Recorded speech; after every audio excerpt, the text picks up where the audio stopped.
Se você, assim como eu, é uma pessoa fascinada por Resident Evil 4, é muito provável que você saiba de muitas coisas de dentro do game, como segredos, estratégias, easter eggs ou até coisas removidas da versão final do game. Mas eu já mostrei pra vocês aqui no canal em 2 vídeos diferentes, que mesmo você sabendo de quase tudo presente no game, ainda assim terá coisas novas pra eu te mostrar. Esse aqui já é o 3º vídeo da nossa série de 10 curiosidades que vocês não sabiam sobre Resident Evil 4 clássico. Só lembrando que se vocês quiserem ver vídeos como esse antecipadamente e também os próximos vídeos do canal, e também terem acesso a vídeos exclusivos, selos, emotes, créditos no final de cada vídeo, entre diversas outras coisas, eu convido vocês a se tornarem membros do canal. Por apenas R$ 1,99 vocês vão estar ajudando o canal a ter mais vídeos como esse, além de serem recompensados com alguns bônus do canal. Então se quiserem participar, clica aqui no botão de seja membro. Só lembrando que se vocês curtirem bastante o vídeo de hoje, vocês vão ter a 4ª parte aqui dessa série, fechou? Mas antes do vídeo começar, eu gostaria de dizer pra vocês que esse vídeo está sendo patrocinado pela Eneba. Tá a fim de comprar jogos baratos e receber na hora? Então a Eneba é o lugar certo pra você. Lá você encontra chaves digitais para Steam, Xbox, PlayStation e muito mais, com preços que realmente valem a pena. É sério, galera, realmente vale a pena. Pra vocês terem uma noção, a trilogia Batman Arkham na Eneba está saindo por apenas R$ 24, enquanto em um outro site de promoção, que inclusive eu costumava comprar, a mesma trilogia está saindo por R$ 83. Ou seja, a Eneba é muito mais barata. E não é só isso, eu mesmo testei, tá? Eu fiz até um vídeo mostrando eu comprando e recebendo a chave na hora. Então sim, é legítimo, rápido e prático. Ele é tão seguro que ele tem até uma extensão pro Google Chrome. Ou seja, é tudo automatizado. Você compra seus jogos e ele já vai direto pra sua conta. Então se você quiser economizar e ainda garantir seus jogos de forma prática, corre lá na Eneba. O link vai estar fixado aqui nos comentários, fechou? Eu já vou começar falando sobre uma curiosidade bizarra pra testar se o YouTube não vai dar problema com esse vídeo. Porque é assim, se você nasceu nos anos 70, 80 ou 90, provavelmente vocês devem ter visto os trailers de Resident Evil 4 clássico antes do lançamento do jogo. Ou se não viram no lançamento, provavelmente devem ter visto vídeos de outros criadores comentando sobre eles. Normalmente, esses trailers continham um padrão. Mostravam cenas do game, gameplays, alguns diálogos, textos e entre diversas outras coisas. Mas tem um trailer muito bizarro que eu encontrei que simplesmente não tem nada a ver com Resident Evil 4 clássico. Se liga! Acontece que eu estava navegando em alguns sites bem antigos onde continham arquivos sobre o game. Eu estava caçando nesses sites versões em boa qualidade dos trailers do Resident Evil 3.5 para eu poder utilizar no último vídeo. Até que apareceu um vídeo descrito como Mother's Milk e apenas continha a imagem de uma mulher. Eu achei estranho por conta de que na página só continha os trailers do jogo. E do nada tinha esse tipo de vídeo lá? É meio estranho, né? Até que eu resolvi entrar no vídeo.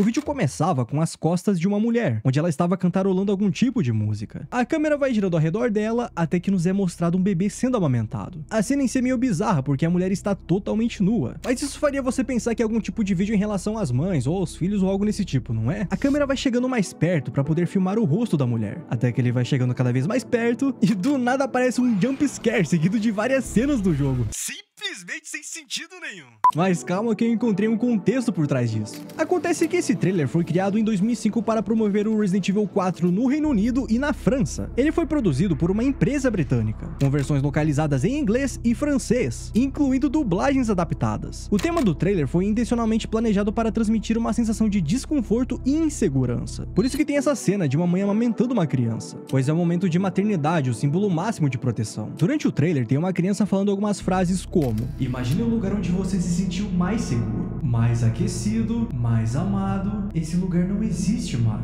Essa frase, ela representa perfeitamente a proposta do Resident Evil 4. Não há mais zona de conforto. Você não pode confiar em mais nada, nem nas coisas mais familiares do cotidiano. A ideia de que a segurança desapareceu e o perigo pode estar em qualquer lugar, até mesmo em um momento materno. Esse impacto foi exatamente o que o comercial quis passar para o público. Na época, muita gente achou perturbador. Alguns até consideraram pesado demais para um anúncio de videogame. Que se fosse utilizado nos dias de hoje, meu amigo, ia arrumar muito problema pra Capcom. Até hoje, esse trailer é lembrado como um ícone do marketing de terror, porque conseguiu transmitir em poucos segundos a essência de Resident Evil 4, mostrando que a Capcom e a sua equipe não tinham medo de ousar em 2005, além de ser lembrado como um dos comerciais mais perturbadores já feitos para videogames. Olha só que bizarro.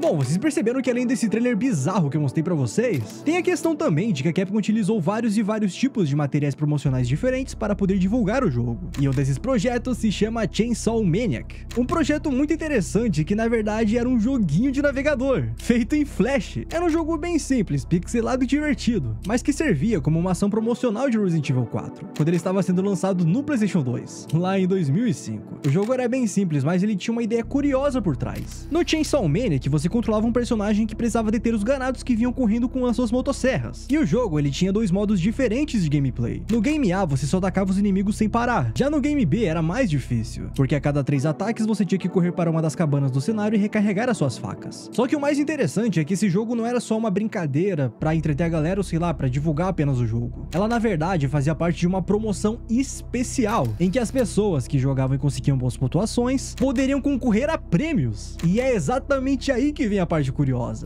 Entre as premiações estavam camisetas exclusivas do jogo, cópias de Resident Evil 4 original pro PlayStation 2, e o grande prêmio era aquele controle bizarro em formato de motosserra que hoje em dia é praticamente uma lenda entre os colecionadores. Esse controle foi feito pela Nubtech e vinha em duas cores diferentes, amarelo pro GameCube e vermelho pro PlayStation 2. Esse controle tinha detalhes muito interessantes e não eram todos iguais. Ele tinha lâmina de plástico cheia de sangue falso, que os respingos de sangue eram todos diferentes um do outro.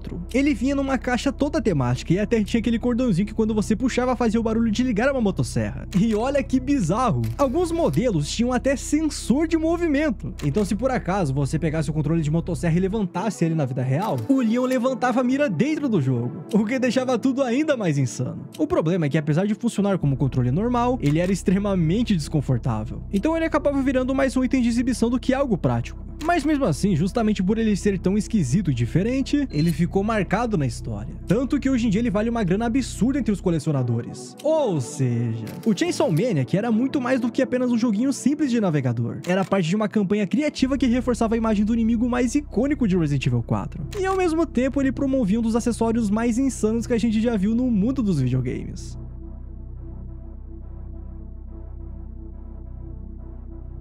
Vocês sabem que o Resident Evil 4 clássico tem muitas trilhas sonoras marcantes, correto? Músicas que remetem à tranquilidade, adrenalina, suspense, entre diversas outras coisas. E entre uma dessas trilhas sonoras está a música Infiltration, que é uma das trilhas sonoras mais marcantes do game.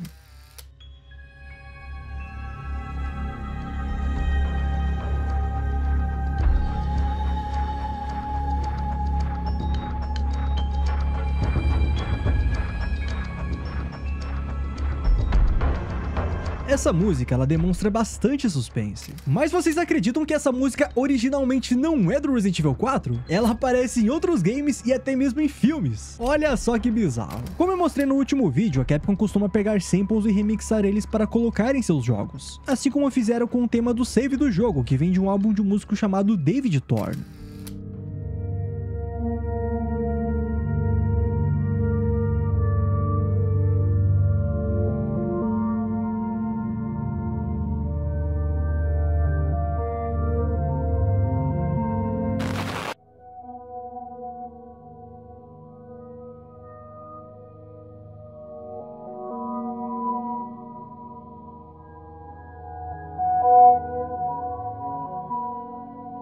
Ou seja, ela não foi criada do zero. Essa do save a gente tem bastante informações sobre de onde ela vem. Porém a da música Infiltração não se acha em local nenhum. Eu procurei e não achei de onde vem a música original. Provavelmente deve ser de alguma biblioteca de músicas disponíveis para reutilização, por conta de que ela aparece em muitos projetos, como por exemplo, ela aparece no filme Rota 666, lançado lá em 2001.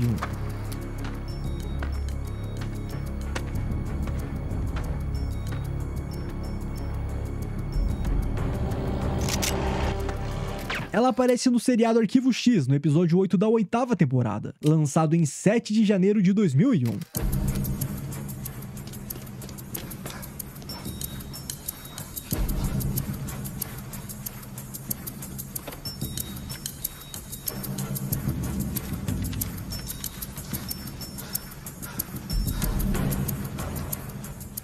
Ela também aparece no jogo Splinter Cell, lançado lá em 2002. Ela toca na missão da sede da CIA.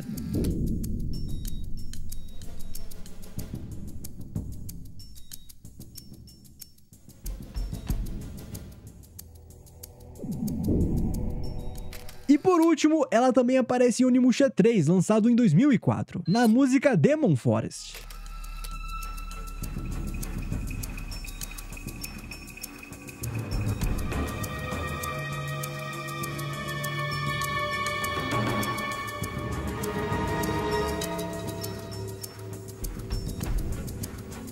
Eu acho muito interessante o fato de ter exatamente o mesmo sample do jogo sendo utilizado em outras produções. Mas a questão que fica é, por que a Capcom faz isso? Afinal, eles contratam músicos para fazer esse trabalho. Porém, como vocês sabem, a Capcom gosta de reutilizar coisas de terceiros e no final não dão os créditos, resultando em processos milionários. Mas eu acho interessante em pensar que a música Infiltração pode ser encontrada em várias produções diferentes, como séries, filmes e games. Porém, sem existir uma confirmação oficial ou até mesmo uma base de onde ela surgiu primeiro, deixando esse mistério no ar e transformando essa faixa em uma das mais enigmáticas de toda a franquia. Você sabia que no Resident Evil 4 clássico tem um easter egg referenciando o jogo Donkey Kong? É, galera, olha só que interessante. Vocês sabem que lá na parte do castelo terá um momento em que chegaremos à torre do elevador. Porém, para chegar no elevador que nos levará ao topo dessa torre onde lutaremos contra o Salazar, nós teríamos que subir uma escadaria. Porém, terá um momento em que um cultista irá começar a nos jogar alguns barris lá de cima, em algum tipo de mecanismo, sei lá. Esse momento do jogo ele é bem sem sentido. Mas acontece que isso é um easter egg da Capcom referenciando o jogo Donkey Kong de 1981. Inclusive, toda a ideia dessa parte é muito parecida. No Donkey Kong, o Jumpman precisa subir várias plataformas para salvar a Pauline. E sim, o Jumpman é o Super Mario que todos nós conhecemos. A primeira aparição dele veio realmente de outra franquia. Olha só que interessante. Como eu ia dizendo, o Mario precisa subir várias plataformas. E enquanto ele sobe, o gorila fica lá no topo jogando barris de madeira nele, tentando atrasar ou derrubar o Mario do local. E esse é o mesmo conceito implementado no Resident Evil 4 clássico, onde a gente precisa subir a escadaria,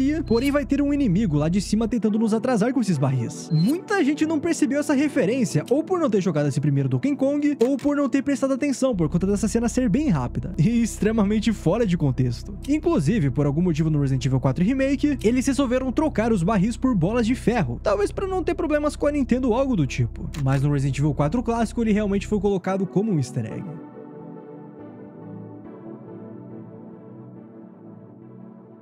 Na segunda parte dessa série de curiosidades sobre o Resident Evil 4, eu comentei sobre o mural lá da saída da luta contra o Krauser, que não era apenas um item de cenário, e sim que ele era representativo. Eu expliquei o que representava e logo em seguida eu comentei sobre um outro mural que eu iria citar nesse vídeo. Mural esse que fica antes da luta contra o Krauser. Se liga, após a gente derrotar o U3 e seguir por todo esse caminho, daremos de cara com a porta que nos leva direto ao local onde lutaremos com o Krauser. Normalmente a galera apenas segue seu caminho rumo à luta, porém se você prestar atenção em cima dessa porta, você irá ver um mural. De primeira, você pode imaginar que ele é apenas um item de cenário, mas não, ele é representativo. Acontece que esse mural é uma representação direta da lenda de Melusina, uma criatura do folclore europeu, que mistura características humanas e serpentinas. Na maioria das versões, ela aparece como uma mulher que se transforma em uma serpente ou dragão da cintura para baixo, e essa transformação acontece sempre em segredo, até que alguém a descobre. A presença desse mural aqui não é à toa, porque a Melusina, ela representa transformação, dualidade e um elo entre o humano e o monstruoso. Exatamente o que vai acontecer após nós passarmos por essa porta, onde lutaremos com o Krauser e ele passará por uma transformação. Basicamente, o jogo está nos dando uma pista visual do que vai acontecer. O mural da Melusina funciona mais ou menos como um presságio simbólico, escondido ali no cenário, demonstrando que viremos algo novo ao passar por aquela porta, além de ter seu fechamento naquele mural da saída do local, que eu já expliquei no último vídeo. Como eu comentei, tem diversos murais do game que representam o que vai acontecer, porém pouquíssimas pessoas pegaram a referência por ser algo muito específico de alguma lenda ou mitologia. Olha só que interessante.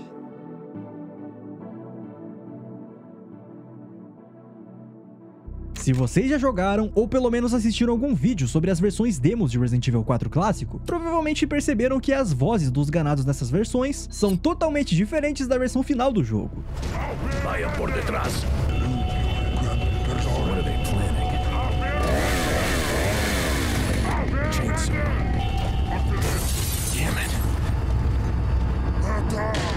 elas soavam muito mais graves, grotescas e sombrias, quase como se os inimigos fossem criaturas demoníacas e não apenas aldeões infectados. Essa diferença chamou tanta atenção que mesmo após bastante tempo desde o lançamento do jogo, fãs e modders começaram a extrair esses áudios da versão demo e reutilizá-los em mods de dificuldades e em versões alternativas do game, deixando a atmosfera ainda mais sombria e aterrorizante. Mas o mais interessante é que esses áudios não ficaram restritos apenas a mods, eles foram reaproveitados em um jogo oficial da Capcom. Olha só, uma dessas vozes específicas que foram descartadas, que originalmente aparece quando um ganado cai de um local alto, acabou sendo reutilizada de forma sutil lá no Resident Evil 5. Se liga só que da hora. Você pode ouvir exatamente esse mesmo grito no comecinho do jogo, quando o Chris e a Shiva estiverem chegando perto da primeira cutscene de infecção, onde estão transformando o morador local, exatamente aqui nesse ponto. É basicamente a mesma faixa de áudio. A Capcom reciclou o efeito sonoro da demo de Resident Evil 4 clássico para compor a ambientação do Resident Evil 5, algo que passa despercebido para 99% dos jogadores, por conta de que ou não terem jogado a demo ou por nunca terem escutado essa faixa de áudio. Isso é interessante por conta de ser algo que foi descartado, mas que futuramente foi reutilizado em outro projeto. Ou seja, é muito provável que tenha algo nos próximos jogos da franquia que era de um game anterior, porém que foi descartado e nunca mais utilizado. Então fiquem de olho.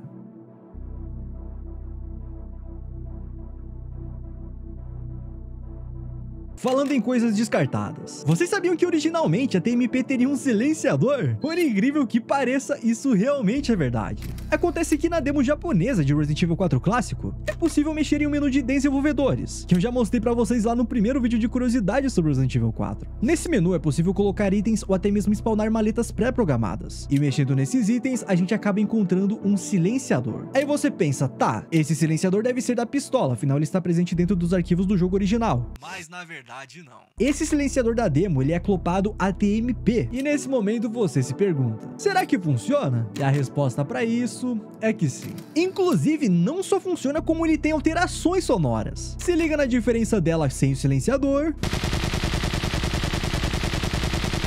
e ela com o silenciador. Diferença bem grande, né? Além disso, quando a gente atira perto de inimigos, principalmente ali na entrada da vila, se nós atirarmos com um silenciador, ninguém vai nos ouvir.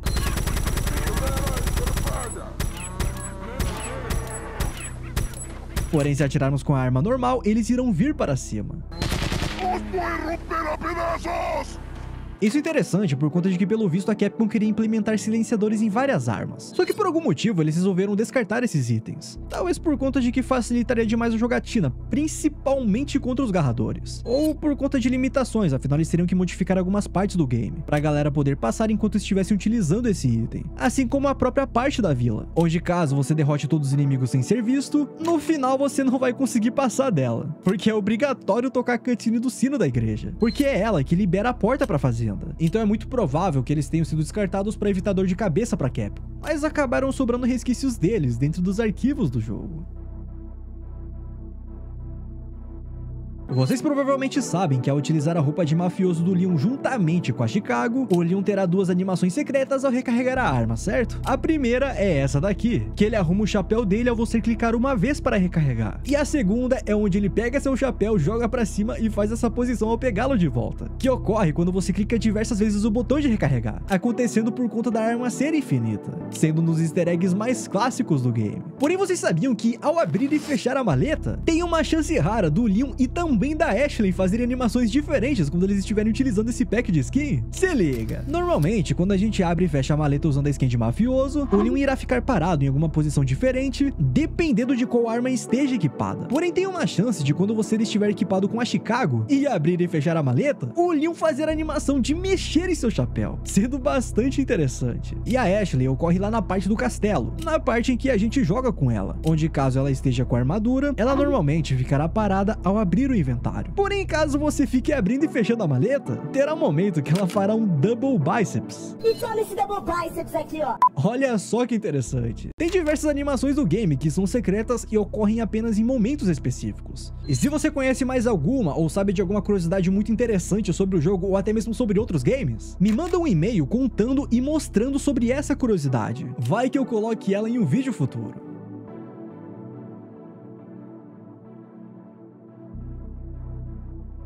Eu já mostrei pra vocês aqui no canal diversas cenas do jogo que foram inspiradas ou que fazem referência a alguma cena de filme ou série. Você pode imaginar que eles fizeram isso pra homenagear o projeto original ou algo do tipo, correto? Mas a verdade é um pouco diferente.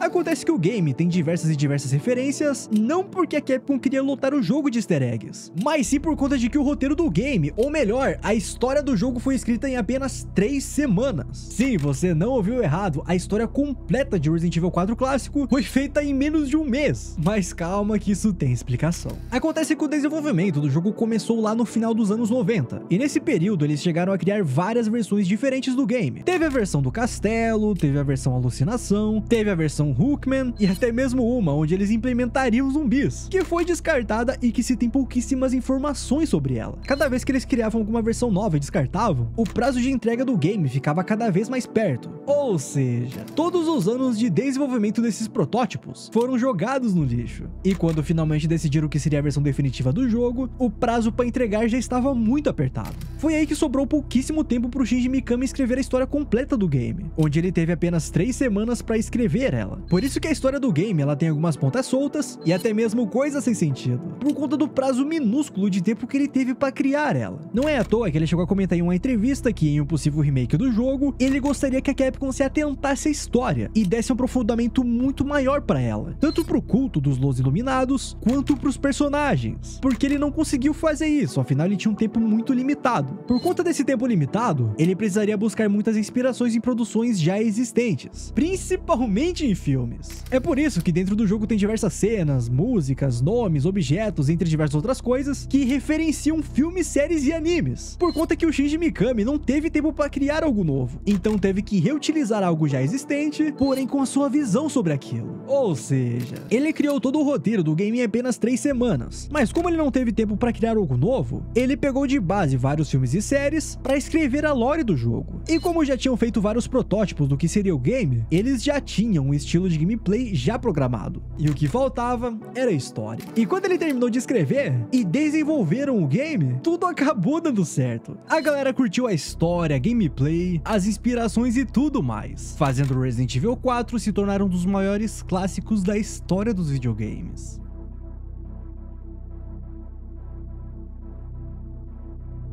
A última curiosidade é muito bizarra, que inclusive eu vou fazer um vídeo longo só sobre ela, porque tem muitas informações interessantes sobre isso. Se liga. Acontece que o Resident Evil 4 clássico ele teve milhares e milhares de versões. Versões diferentes para consoles, remasterizações, mods, traduções e etc. Porém tem uma versão desse jogo que virou basicamente uma lost media na internet, que se você pesquisar sobre ela, você vai ver apenas um único vídeo de uma pessoa comentando sobre isso, que é a versão árabe do Resident Evil 4. Sim, ela realmente existiu, e tem muitas coisas estranhas relacionadas a ela. Já vocês vão entender. Acontece que circulou por fóruns bem antigos de Resident Evil 4 clássico alguns comentários de pessoas falando que jogaram uma versão do game que tinha uma dublagem muito bizarra, juntamente com uma música cabreira na tela de morte do game. Isso fez com que essa versão se tornasse quase uma lenda urbana dentro da comunidade, porque muita gente lembrava de ter jogado algo assim, mas nunca conseguiam provar. Até que um usuário comentou sobre ela, dizendo que essa versão do game era uma versão árabe lançada lá em 2006. Versão essa que teve alterações como dublagens e músicas. Só que assim, revelaram qual versão que era e tudo mais. Porém, ninguém disponibilizava.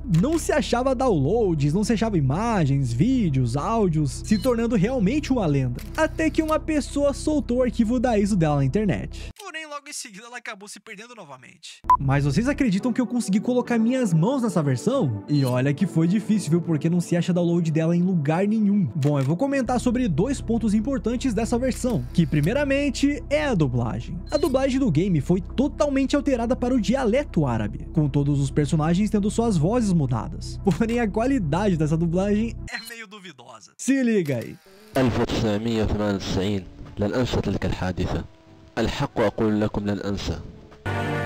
حين استخدم فيها جميع الناس للقتل، واستخدمت فيها كثير من الأدوات ومن ضمنها الفيروس الرهيب. القرية تقع أمامك مباشرة. سوف أخرج وألقي نظرة. أبا موفقا. هل قلت شيئا ما؟ Essa dublagem, ela é meio esquisita, mas isso até ver o que acontece quando você morre no jogo. Olha, se você estiver assistindo esse vídeo aqui na televisão de noite, se prepara. Acontece que quando você morre, a tela continua normal, porém o áudio do game, ele é alterado. Quando a cena de morte acontecer, vai começar a tocar uma recitação do Alcorão. Olha só que bizarro.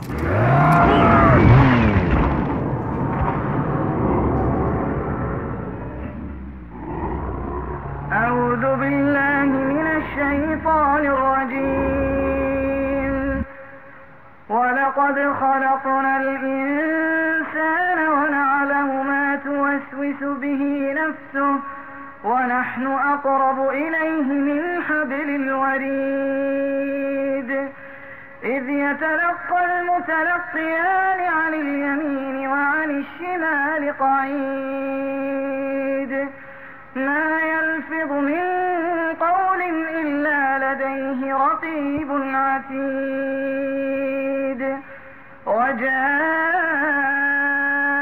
سكرة الموت بالحق ذلك ما كنت منه تحيد قال رسول الله صلى الله عليه وسلم إن الله يقبل توبة العبد ما لم يغرغر إن المتأمل والناظر لهذه الحياة الدنيا يرى أنها لا تدوم على حال فدوام الحال من المحال فإن السنين تمضي والعمر ينقضي والناس في لهو ولعب. Nesse momento você deve estar se perguntando, o que é o Alcorão? Por que foram feitas essas alterações? E principalmente, por que essa música foi parar dentro do jogo? Bom, vamos por partes. O Alcorão, para quem não sabe, é o livro sagrado do Islã, considerado pelos muçulmanos como a palavra de Deus revelada ao profeta Maomé. Ele é recitado em árabe e é tratado com o máximo de respeito. Então imagina o choque que era você tá lá jogando Resident Evil 4 clássico e ao morrer dentro do jogo, em vez de ouvir a música normal de Game Over, você ouve uma recitação do Alcorão. Era algo completamente fora do normal e extremamente cabreiro, o que fez essa versão do game ser lendária. E a dublagem em si, ela foi feita com equipamentos simples como se tivesse sido feita às pressas. E isso infelizmente pode ser verdade, porque foi descoberto que essa versão não era oficial. Ela foi feita por fãs, um pouco depois do lançamento do game. Porém, muitas pessoas tratam ela como oficial por conta de alguns motivos. Primeiro, que essa versão saiu apenas lá no Oriente Médio, mais ou menos em 2006, um ano após o lançamento do jogo. Ela foi lançada apenas para a PlayStation 2, que era o console mais utilizado da época. Essa versão, ela não tinha nenhuma relação com a Capcom, porém ela acabou sendo vendida em várias lojas como se fosse original, utilizando até mesmo DVDs originais de PlayStation 2. Eles removiam o conteúdo original e implantavam essa versão para vender por um preço maior. Para quem não sabe, os DVDs originais de PlayStation 2, eles eram ou prateados ou eram dourados. Olha, por exemplo, a diferença desses dois aqui para uma versão pirata. Tá vendo como a versão pirata ela é muito mais colorida e tudo mais? Eles basicamente pegavam os jogos originais de PlayStation 2 com menos influência, retiravam o conteúdo e implementavam Resident Evil 4, revendendo o jogo como se fosse original. Inclusive fazem isso até hoje em sites como Show, Ali, então fica de olho para não ser enganado. Eles vendendo em mídias originais fariam as pessoas acreditarem ser algo oficial e legítimo. Além de que na época o acesso à internet era bem limitado, o que faziam as pessoas terem poucas informações. Então a galera comprava, emprestava pro amigo e isso ia se espalhando. A dublagem do game ela é engraçada e super simples, feitas com equipamentos básicos. O motivo do Alcorão estar aqui não se tem resposta. O criador apenas colocou lá e pronto. Como eu comentei, eu vou fazer um vídeo completo explicando sobre toda essa história, porque tem muitas informações interessantes sobre isso, envolvendo até uma treta da Capcom com um país. Esse vídeo vai ficar muito bacana, tá? Então fiquem de olho aqui no canal. Como eu comentei, por conta dessas questões de venda em mídias oficiais, poucas informações, disponibilidade da versão sendo vendida apenas no Oriente Médio, em uma época próxima ao lançamento do game, além dos relatos em fóruns antigos do game, sem provas concretas, obviamente, fez essa versão árabe se tornar uma espécie de Lost Media lendária, lembrada até hoje como uma das versões mais estranhas e misteriosas do game.